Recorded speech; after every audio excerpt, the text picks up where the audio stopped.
Assalamualaikum warahmatullahi wabarakatuh. Waalaikumsalam warahmatullahi wabarakatuh. Bismillahirrahmanirrahim. Alhamdulillahirabbil alamin. Wassalatu wassalamu ala nabiyyina Muhammadin wa alihi wa ashabihi ajma'in. Amma ba'du. Mari kita awali bersama-sama membaca suratul Fatihah untuk sahibi hadan kita wa usulihi wa furu'ihi wa syaikhihi wa asatidihi wa muridihi wa jami'a baina wa ulamaina wa ummahatina wa masyayikhina wa asatidina wa usulina. Syai'ulillahi lahum wa lana al-Fatihah. A'udzu billahi minasy syaithanir rajim. Bismillahirrahmanirrahim. Iyyaka na'budu wa iyyaka nasta'in. Ihdinas siratal mustaqim. Siratal ladzina an'amta 'alaihim ghairil waladdallin. Monggo, siapa yang mau membaca? Ada? Bismillahirrahmanirrahim. Wa hadha dhabu yuqalu min al-muttasilu alladhi huwa wahidun bil fi'li wa kasirun bil quwwati wa minhu ma huwa wahidun bil zati wa kasirun bil haddi kama yuqalu inna zaidan lakatibun idza kana tabiban aw munajjiman aw la sina'atin kasiratin innahu tabibu wal katibu wal munajjimu wahidun fil mawdu'i min qibali anna alladhi huwa ka'inun huwa bi'ainihi fasidun wa kasirun fil haddi bi anna haddal fasidi khilafu haddil ka'ini wa yuqalu aydan ala ma huwa wahidun fil munasabati kama yuqalu inna nutfatal wahidata wa qalbal hayawani wa 'ainan nahri wahidun bil munasabati ma'nahu inna nisbata kulli wahidin minha ila ma lahu mislu nisbatin wahidatin wa yuqalu aydan ala ma huwa wahidun fil haddi wa kasirun fil ismi kama yuqalu inna sawba wal nida'a wal insana wal bashara wahidun fil haddi wa kasirun fil ismi wa kadzalika al khamru wal khandarisu wa sa'irul asma'il mutaradifati ala ma'na wahidin wa yuqalu aydan ala ma huwa wahidun fil ismi kasirun fil haddi bimanzilatil qalbi wal aini fa innal qalba yadullu ala an-nabihi wal kawakibi wa hadida fil hadadi wa kadzalika al-ainu al-'aduwi alladhi yubsiru bihi wa ala 'aini az-zahabi wa 'aini al-ma'i wa 'aini ar-rutbati wa aliqa hadhihi al-ma'ani ay yusafa bihi al-mawjud al-awwalu ma kana wahidan bil mawdu'i wa kasiran bil haddil wasifati. Oke, sudah. Dan pembagian ini dikatakan dari al-wahid al-muttasil alladhi huwa wahidun bil fi'li, yaitu wahid bil fi'il, wa kasirun bil quwwati, yang kebanyakan dijumpai di dalamnya berupa potensi, wa minhu ma huwa wahidun fil zati, dan diantaranya juga wahid fil zat, wa kasirun fil haddi, dan kebanyakan dijumpai di dalam had. Kama yuqalu, sebagaimana dikatakan inna zaidan makatibun, sesungguhnya Zaid itu merupakan seorang penulis. Idza kana tabiban, apabila ia si Zaid merupakan dokter, atau munajjiman, atau seorang ahli astronomi, atau la sina'atin kasiratin, atau seorang atau merupakan pemilik bentuk-bentuk yang banyak. Innahu tabibu wal katibu wal munajjimu wahidun. Jadi sina'ah itu bukan bentuk tapi pekerjaan atau apa ya, kreativitas ataupun kreator yang banyak. Terus Sesungguhnya seorang dokter dan penulis dan astronom merupakan sebuah ketunggalan di dalam sebuah objek min kibalin dari penerimaan annalladzi huwa qainun, bahwasanya yang itu hal itu merupakan bahwasanya wahid fil maudhu itu orang yang mengadakan kainun menetap atau eksis, bahwa bi'ainihi fasidun, yaitu dengan zatnya merupakan orang yang fasik. Lakasiran fil haddi, dan kebanyakan dijumpai di dalam had. Di annal haddal fasidi khilafu haddil kaini. Sesungguhnya had di dalam fasik berbeda dengan had di dalam kain. Oke, sampai di sini dulu ya. Jadi dari kemarin kita mencoba berpikir cukup rumit tentang konsep tunggal. Jadi ternyata kita memang berbicara tentang konsep satu atau tunggal itu sangat-sangat kompleks. Kadang kita mengatakan satu tetapi sesungguhnya banyak. Kadang kita mengatakan banyak sesungguhnya satu. Kenapa? Karena di dalam kata banyak dan di dalam kata satu itu tergantung atau terbentuk atau termasuk di dalamnya persoalan terma-terma, terminologi, objek, definisi yang antara satu yang lainnya kadang-kadang tumpang tindih. Nah gitu loh. Jadi celah-celah seperti ini fungsinya memberi kita peluang untuk melakukan kritik, ya, melakukan evaluasi sehingga konsep yang kita sampaikan, rumusan yang kita berikan itu betul-betul sangat valid. Nah, itu kelebihannya di situ. Jadi keuntungannya di situ, ataupun maknanya di situ, ataupun manfaatnya di situ. Karena kita apa? Karena kita bisa memahami persoalan yang paling mendasar tentang kata-kata satu sekalipun gitu loh. Ketika kita banyak sekali menggunakan kata-kata satu. Nabi itu banyak atau satu? Nabi secara definisi satu. Iya kan? Yaitu utusan. Kata siapa Nabi itu banyak?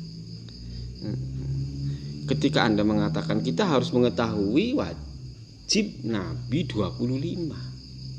Nah, itu sekedar nama. Ya coba bayangkan ya. Itu sekedar nama tetapi tidak memiliki substansi yang kokoh. Wajib mengimani 25 Rasul. 25 nama. Anda bisa bayangkan betapa lemahnya. Karena sesungguhnya Nabi itu satu sebagai utusan. Gitu loh. Tetapi kalau dia banyak maka akan nama. Masalahnya apa relevansi pemahaman, keyakinan tentang nama-nama yang banyak tetapi substansinya satu.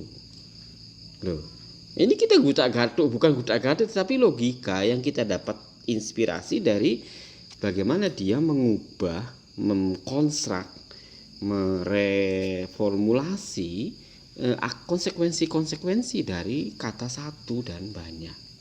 Gitu loh. Itu dari Imam Abu Hayyan. Ini contoh yang bebas aja gitu kan. Oke, kemudian kita coba maknai dari wa hadza dzurbu yuqalu minhu al-munfasilu alladhi huwa wahidun bil fi'li wa katsirun bil quwwah. Nah, berikutnya ada satu bagian yang entitas dari kata-kata satu itu terpisah. Kata-kata satu terpisah antara satu dalam arti tindakan tetapi banyak dalam arti energi ataupun kuahnya, potensi di dalamnya. Jadi kalau misalnya saya pergi, atau misalnya katakanlah saya melakukan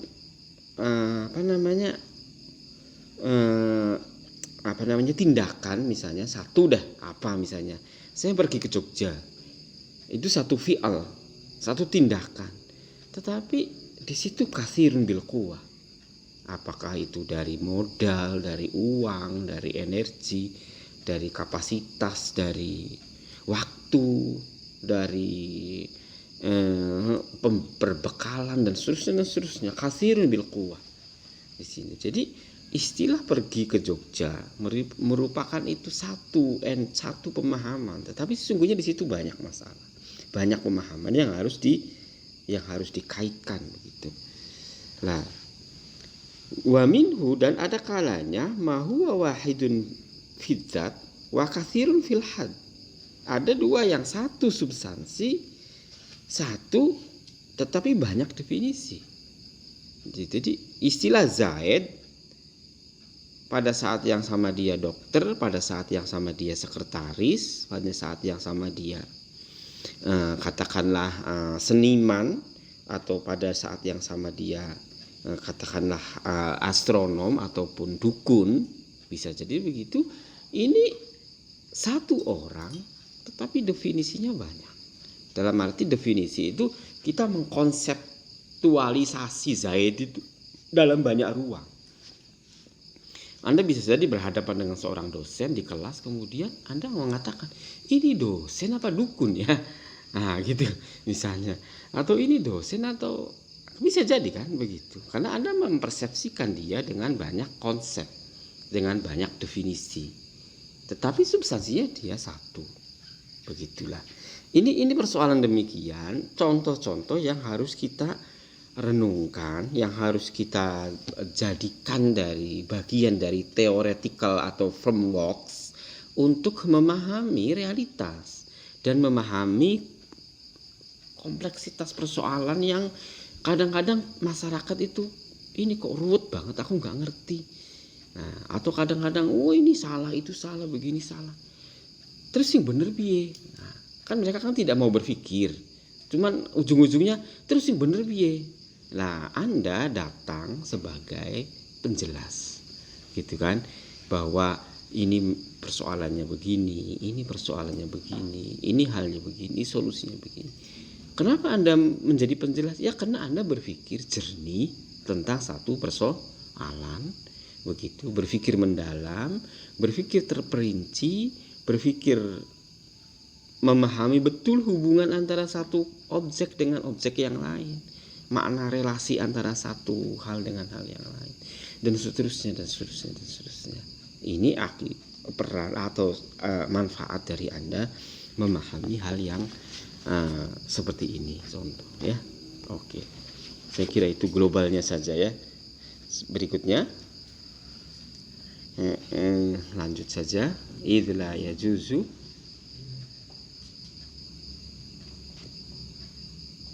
ada idz la yajuzu an yakuna wahidan bil adadi min haitsu huwa ma'dudun. La yajuzu an yakuna wahidan bil adadi min haitsu huwa ma'dudun. Karena tidak boleh bahwasanya ada had, ada wahid. Bilangan satu tidak boleh diperspektifkan sebagai objek yang satu. Begitu. Jadi la yajuzu an yakuna wahidan bil adad. An yakuna, yakuna itu apa? Ayakuna itu ya tadi bilangnya had ya, tetapi wahid saja. Ayakuna wahid iku wahidan bil adad min haitsu huwa ma'dudun. Jadi kalau ada wahid dalam arti adad, tidak boleh diposisikan sebagai ma'dud, tidak boleh sama. Misalnya contoh, ini buku satu, Ingat ya, antara satu dan buku itu bukan hal yang sama. Gitu loh. Satu adalah adad, sementara buku itu adalah ma'dud. Gitu. Jadi buku satu, kemudian saya minggu kemarin sudah mengatakan, ketika persoalan Allah itu esa, itu sebenarnya problematik ketika Anda memahami Allah esa, Allah trinitas, Tuhan trinitas. Itu dalam konteks Allah sebagai ma'dud. Gitu loh Mas. Itu problematik. Artinya apa? Keesaan Allah itu bukan Allah dalam arti ma'dud. Keliru kalau kita memahami Allah sebagai ma'dud, objek yang dihitung. Kalau dia menjadi objek yang dihitung, maaf saja itu menjadi baru. Loh. Iya, kenapa? Karena ada di atas sesuatu yang ya tadi itu bersifat wahid itu. Ada di bawah sesuatu yang bersifat hitungan tadi. Kenapa? Karena yang unggul, yang mutlak itu wahidnya, konsepnya. Dahulu mana? Maaf ya, dahulu mana ma'dud dengan wahid? Dahulu wahid. Karena wahid harus ada, boleh ada meskipun tanpa ma'dud. Itu boleh ada meskipun tanpa menyebut satu kopi, 2 apel, 3 apel, meskipun nggak pakai apel, wahid itu boleh Anda mengatakan satu itu boleh. Jadi konstruksi Allah wahid, Allahu ahad itu bukan seperti halnya kita menghitung barang. Gitu kan. Allah itu ahad itu adalah lam yalid walam yulad. Nah, itu satu penjelasan yang sebenarnya sangat filosofis.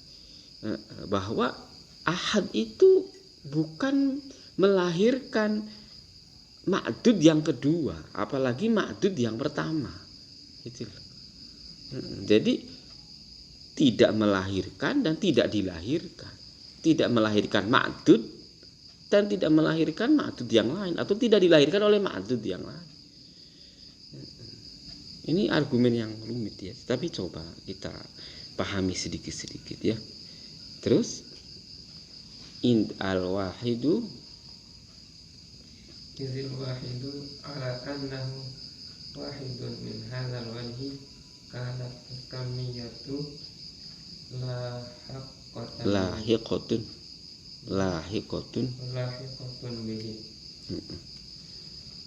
Apabila al-wahid karena al-wahid atas bahwasanya wahid min hadzal wajhi, dari perspektif ini adalah kuantitas yang menghubungkan dengannya, yang menempel pada dirinya sendiri.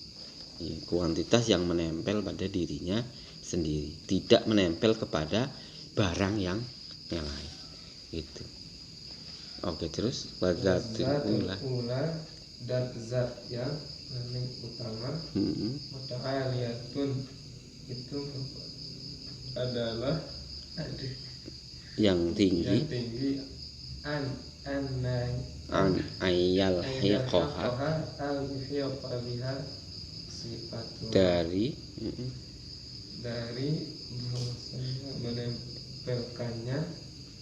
menempelkannya wahid kepada zat, begitu, atau meliputkannya wahid biha dengan zat,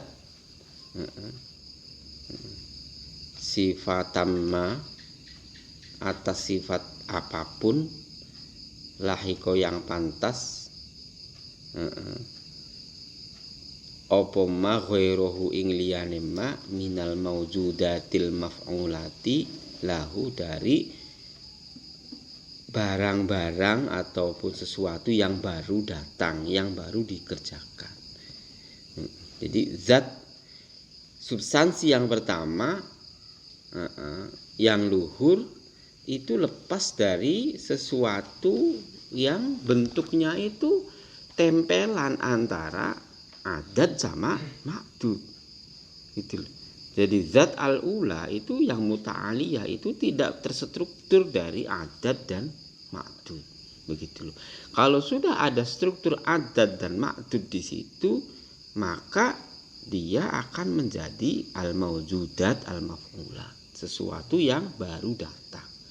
Begitu. Jadi makanya kemudian kita tidak boleh, ya tadi itu, kita tidak mengasumsikan secara sederhana konsep tunggal itu menjadi sesuatu yang ya seperti hanya kita berpikir bilangan. Itu sangat keliru gitu.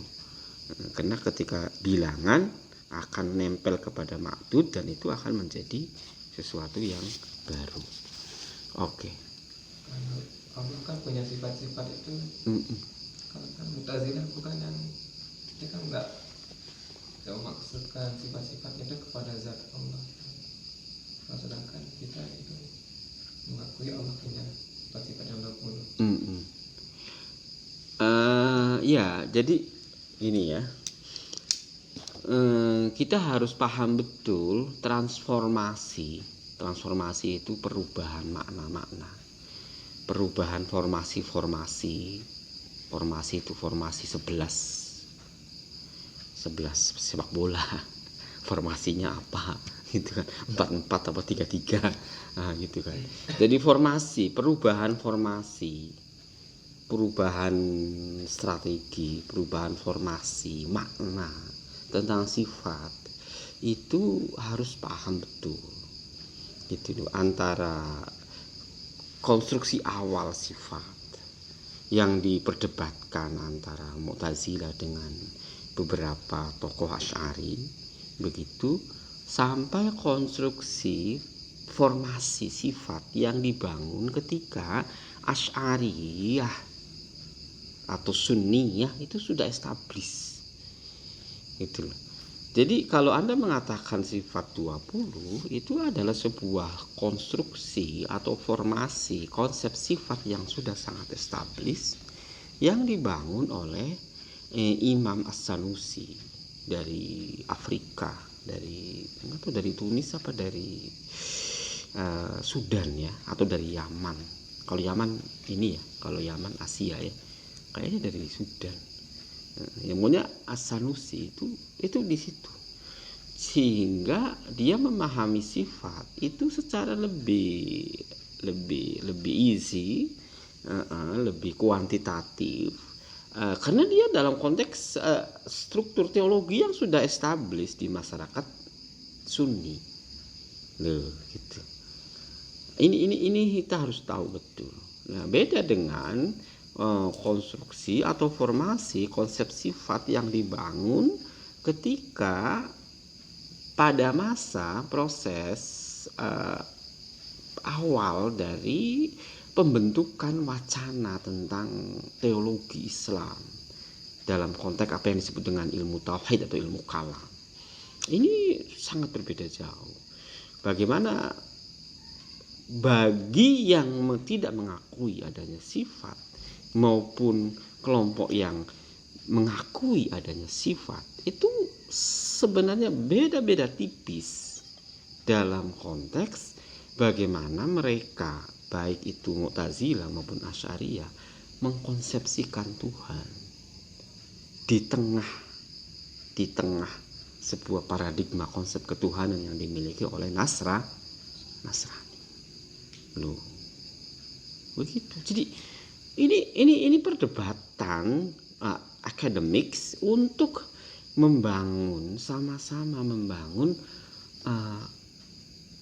makna dan pemahaman tentang apa yang kita sebut sebagai Allah Subhanahu wa ta'ala, yang kita believe, yang kita ma'bud, yang kita sembah gitu, itu di hadapan konsep Tuhan yang lain yang dipahami oleh mereka.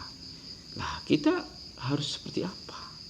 Nah, di situ kemudian ada persoalan-persoalan tentang sifat.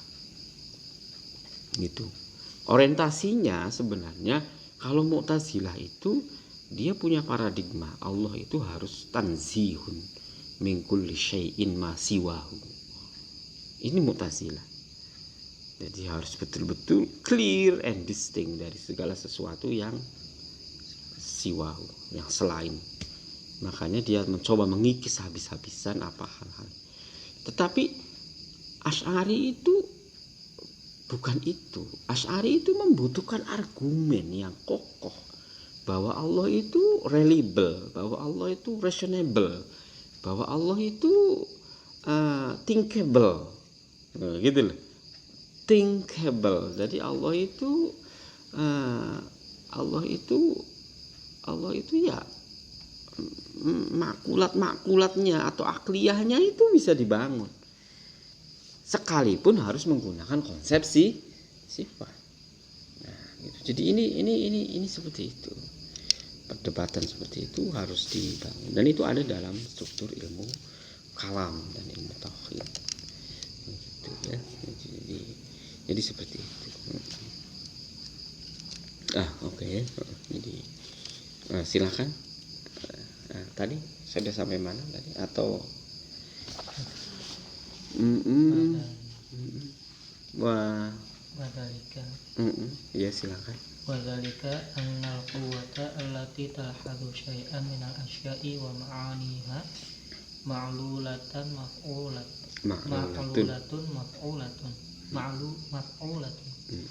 wa lahdhuha laha innama huwa ala sabili ma yalhaquhu minal faidi wa ifadatil wujudi min tilka dzati fathabatat indaha aniyatu dzalika faqat min ghairi ayyum kinaha naqlu syai'in min ahkamiha wa ahkami ma yuhitu biha imma huwa biduniha ilaiha. Oke, sampai sini dulu. Jadi sebentar ya, ada bahasa-bahasa yang baru yang kita belum baca sebelumnya. Misalnya ada aniyah, ada faid. Nah, faid ini mengikuti Al-Farabi. Al-faid itu emanasi, ya, penyinaran ataupun emanasi. Kemudian aniyah itu apakah aniyah itu dari wadah?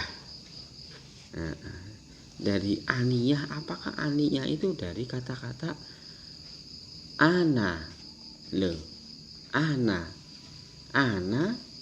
atau aniyah itu dari kata-kata wadah? Saya lupa, dua kemungkinan. Tapi saya cenderungnya dari kata-kata aniyah itu dari kata-kata ana. Aniyah ana artinya apa? Ana itu tunggal, ana itu mutakalim, ana itu ketunggalan. Jadi aniyah itu ketunggalan yang tidak bisa dijadikan nahnu. Loh, gitu loh. Jadi aniyah itu bukan wadah ya. Bukan wadah. Oke, coba. Ini walahdzuha wadhalika. Iya, sesungguhnya adalah potensi yang alati talhaduha syai'an yang dipandang sebagai sesuatu dari sebuah perkara, dari beberapa perkara, dan makna-makna asya itu ma'lulatun itu menjadi sebab akibat atau ma'lul, maf'ulatun kemudian yang menjadi yang dilakui. Jadi gini loh, potensi yang menempel kepada benda, maksudnya potensi menempel pada benda, pinjam pulpennya, mana pulpennya? Jadi potensi yang menempel pada benda itu sederhana saja. Ini benda. Kalau saya potensi ini saya menulis A, itu potensi A.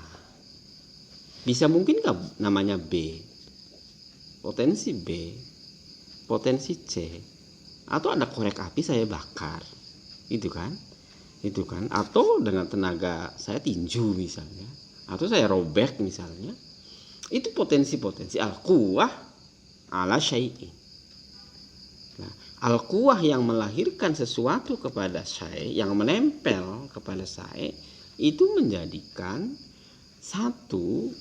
Kalau dalam bahasa fisikanya itu ada hubungan dua benda cair, benda ini itu ada sederhana apa? Misalnya mencair, ada apa lagi?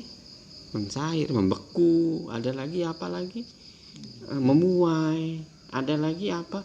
Itu sebenarnya konsekuensi yang sangat-sangat physically ataupun fisika, dan itu sederhana.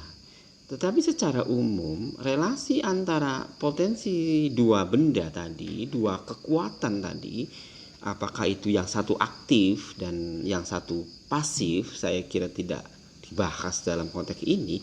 Tetapi syai' dan al-quwah, ini syai' ya, kuwahnya itu bukan tangannya, bukan pensilnya, ya. Tetapi kekuatan yang melahirkan potensi-potensi bermacam-macam terhadap syai' ini, bukan ininya, lo ingat ya. Kuwah itu bukan ininya. Kalau ininya dipegang sama bayi, korek. Itu sama anak saya kelas 1 TK misalnya, korek gitu. Gitu kan? Gitu. Atau sama pelukis begitu, atau sama yang ahli khot, enggak saya nulis kayak gini paling. Yang ahli khot ini bagus sekali. Itu namanya potensi yang menempel kepada syai', itu menjadi satu proses ma'lulah wa maf'ulah. Begitu kan?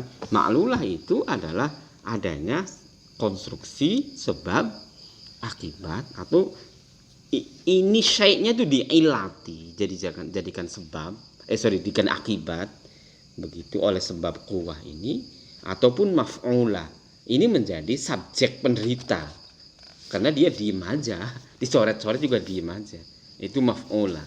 Fa'ilnya ya tangan ini gitu loh.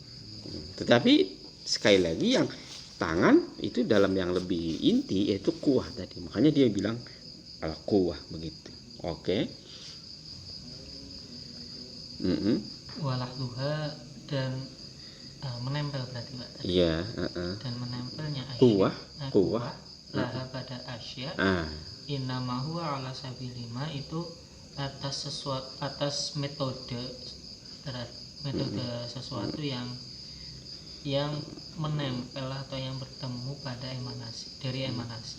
Nah, dan proses kemenjadian dari ini itu al-faid, emanasi. Kenapa al-faid? Itu loh. Kenapa emanasi? Karena potensi saya mengoret-ngoret buku itu sangat partikular, Mas. Gitu loh. Partikular itu apa? Partikular itu ya sangat timings ya. Bisa jadi saya sebentar lagi sudah nggak bisa ngoret-ngoret, maklum ngantuk. Iya kan? Kalau ngantuk kan berarti saya sudah nggak bisa ngoret-ngoret itu. Kadang-kadang maknai aja seret karena ngantuk. Jadi main tangan aja nggak bisa. Lu kemana kuwah saya? Hilang kan? Pada saat yang sama saya bisa tinju begitu. Seperti tinjunya si kemarin hari Minggu itu yang sangat-sangat dahsyat itu. Itu kan? Iya, sangat dahsyat sekali itu tinju itu. Nah, tetapi pada saat yang sama dia bisa jadi untuk nulis saja nggak bisa. Kalau begitu mana kekuatan dia? Mana al-quwah? Kan menjadi sangat nisbi kan kekuatan dia kan. Siapa? Trovensa atau Lewis itu. Sangat nisbi kan. Kalau begitu sesungguhnya kuwah nulis itu, kuwah memukul itu dari tangan itu berangkat dari emanasi, kekuatan yang maha luhur yang mengalir melalui berbagai energi dan menjadikan saya kuwah. Nah, ini proses emanasi.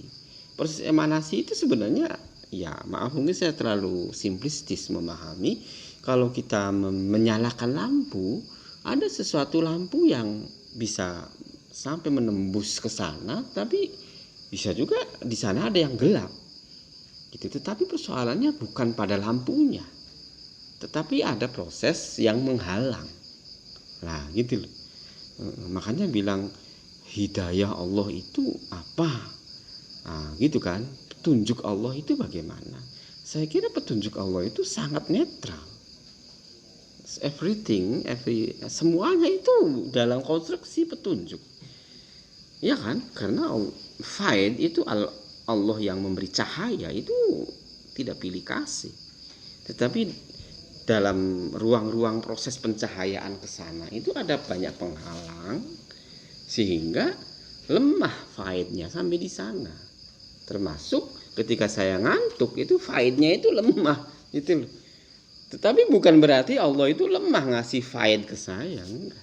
Tetapi kan memang energi saya maklum wareg gitu, perutnya kenyang dan sudah capek kan akhirnya ngantuk deh. Jadi nggak punya kekuatan untuk menulis. Nah, itu konsep faed yang bisa harus kita pahami gitu ya. Wa ifadatil wa ifadatil wujudi dan kebermanfaatan al-wujud dari substansinya itu. Fadhabatat andaha aniyatu dzalika faqat min ghairi ayyumkinaha naqlu syai'in min ahkami wa ahkami ma yuhitu biha. Maka menjadi sebuah ketetapan di sisi al-asya opo personal, sifat personal. Iya aniyatu dzalika, sifat personal pada hal itu saja.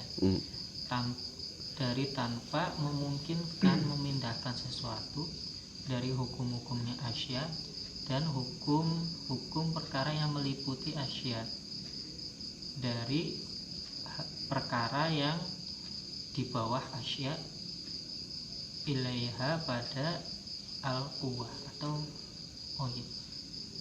potensi gitu. Dari hukum-hukumnya potensi, wahkamima dan hukum-hukum sesuatu yang meliputi potensi itu dari perkara yang di bawah potensi ilaiha pada asya. Oke. Ya jadi dengan demikian ketika ada proses maklul, ada maf'ul dan kemudian itu prosesnya itu ya katakanlah ada unsur apa yang dimaksud dengan faid tadi, dan faid itu menarik kepada apa yang kita sebut dengan wujud yang hakiki begitu.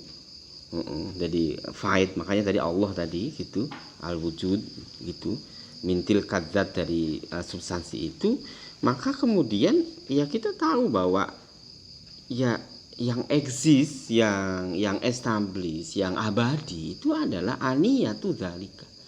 Aniyatu dzalika itu adalah ya ketunggalan, keanaan dari semua ini. Itu. Ya itu tadi wujud yang memberikan faid. Itu yang tetap. Begitu. Jadi yang ini tidak bisa dirubah-rubah, tidak bisa membentuk hukum-hukum yang berubah-berubah seperti halnya di tingkat eksistens di sini, karena di sana sangat mutlak keberadaannya begitu. Wal wahidu bima'nan wa huwa dzatu malahu ma'nal wahdati. Wahada yujabu al-kathratu awliqa al-asya'u allati yajuzu ayyushara biha ilaiha min jami'i ma'anil wahdati wal ahadi allati dzakarnahu huwal wahdatu al-mujarradatu allati la tujadu min haitsu huwa fi nafsi tatakunu hakimatun 'alaiha. Iya, oke, sampai sini sedikit ya. Iya. Maka yang satu itu dengan makna tunggal. Jadi kalau seperti ini, kalau saya enaknya gitu ya. Ya saya nggak tahu dari mana saya ini. Mungkin saya keliru. Wal wahidu bima'nan. Jadi bima'nan itu tanwin itu merupakan pengganti dari mudhof ilaih. Gitu loh. Jadi wal wahidu bi ma'na hadza atau wal wahidu bi hadzal ma'na. Gitu. Jadi ma'nan itu sebenarnya satu struktur mudhof ilaih begitu. Jadi satu dalam makna ini begitu wa huwa dzatun, yakni makna dzatun, makna substansi yang ada di dalamnya, itulah makna al-wihdah. Gitu. Jadi wahid bi makna hadza huwa makna al-wihdah. Wahid bi makna hadza, yang hadza itu yang mana? Wahid dalam arti yang al-wujud, al-mabda, al-muta'aliyah. Duh, gitu loh. Al-faid, kan begitu kan? Yang ya tadi sebenarnya ini agak teologis lagi nanti. Itulah wihdah. Begitu. Wihdah dalam arti yang ketunggalan yang tidak bisa dikaitkan dengan ma'dud, yang hanya memberi faid kepada ma'dud, dan ketunggalan itu tidak bisa dipecah karena itu dzatiyah, begitu. Itulah yang dimaksud dengan wihdah. Dan ini tidak lagi menjadi mustarok seperti ini itu. Ini tuh wihdah dalam arti tunggal, begitu. Wa hadza ya yujibu. Hal ini itu menetapkan pada al-kasrah. Banyak. Fauliqa al-asya'u, maka yang pantas pada perkara beberapa perkara alati ya justru yang diperbolehkan untuk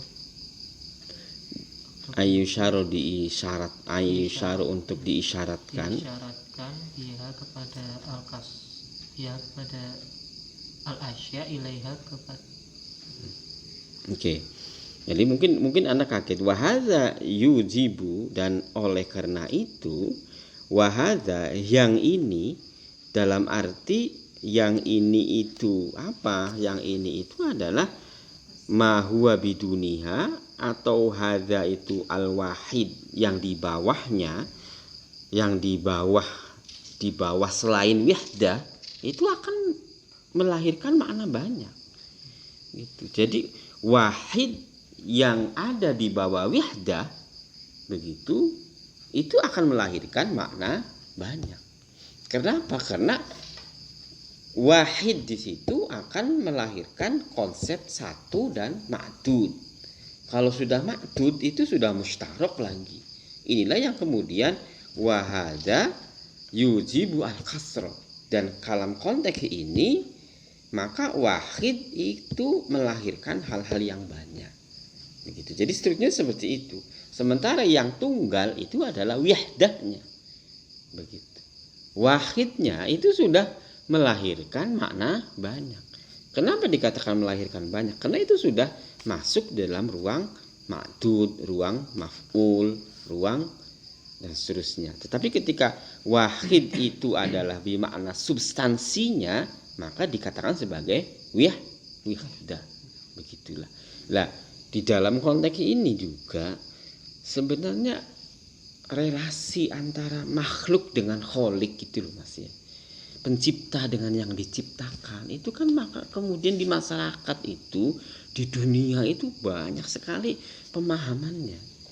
Anda bilang ada manunggaling kawula Gusti, ada monisme atau monistik seperti halnya di Bali, ada dualisme seperti halnya Islam, itu dualistik loh, kecenderungannya dualisme, dipisah antara Tuhan dengan makhluk. Tetapi kalau Bali nggak bisa dipisah antara Tuhan dengan makhluk. Makanya mobil saja itu dikasih sesajen. Karena apa? Mobil itu adalah representasi dari hal-hal yang suci. Makanya kasih sesajen. Itu loh. Kenapa mobil, lampu kasih sesajen? Semua kasih sesajen. Karena monistik Mas. Bahwa Allah itu lahir di tengah-tengah mereka. Gitu loh. Kalau kita kan mencoba untuk menaikkan Tuhan ke sana. Allah itu jangan sampai sedikit-sedikit aja sudah bid'ah, sedikit-sedikit itu sudah tahayul, sedikit-sedikit sudah dikatakan khurafat. Karena Anda takut sekali dengan konsep Tuhan yang kamu ciptakan. Itu seakan musyrik, apalagi ini musyrik ini. Wah, sudah jadi makanan sehari-hari di kalangan salafi. Hati-hati musyrik, pakai cincin musyrik. Pakai kacamata musyrik, jangan pakai baju musyrik nanti. Kenapa? Karena sangat-sangat diferensiasi begitu. Lah, di dalam konteks konsep ketunggalan dan kesatuan itu menjadi problem. Itu nih Mas, menjadi problem. Kenapa dikatakan problem? Karena keesaan Allah itu tidak bisa dilepaskan dari kemengadaan bilang-bilang yang makhluk ini. Kan begitu. Karena makhluk ini ada dalam konteks keesaan Allah, baik melalui faid maupun yang lainnya, tergantung konsepnya. Nah ini kita harus teliti betul begitu, sehingga kita bisa mengaplikasikan. Tentu tidak finish karena filsafat tidak berhenti dalam satu konsep, tetapi konsep-konsep yang dia berikan ingin ikut mengurai persoalan-persoalan yang dihadapi oleh agama dalam memahami prinsip-prinsip ajarannya. Apakah itu ketuhanan dan lain sebagainya. Oke ya. Saya kira itu sampai di sini. Mudah-mudahan ada manfaatnya. Ini nampaknya mana ya Pak? Kalau dilihat tadi hampir sama dengan al-muqabbasat yang ke-30. Saat ke-30 kan konsep ketuhanan. Ya. Bisa jadi.